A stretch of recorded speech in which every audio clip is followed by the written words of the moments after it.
Hari Om Namaste. Let us chant Srimad Bhagavad Gita, second chapter, Sankhya Yoga, Shlokas 25 and 26.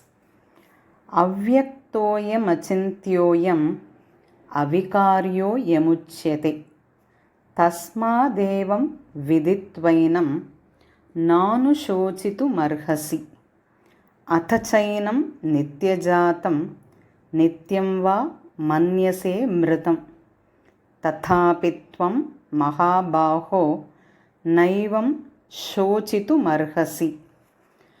అవ్యక్తోయమచింత్యోయం అవ్యక్తోయమచింత్యోయం అవికార్యోయముచ్యతే అవికార్యోయముచ్యతే తస్మాదేవం విదిత్వైనం తస్మాదేవం విదిత్వైనం నానుశోచితుమర్హసి నానుశోచితుమర్హసి.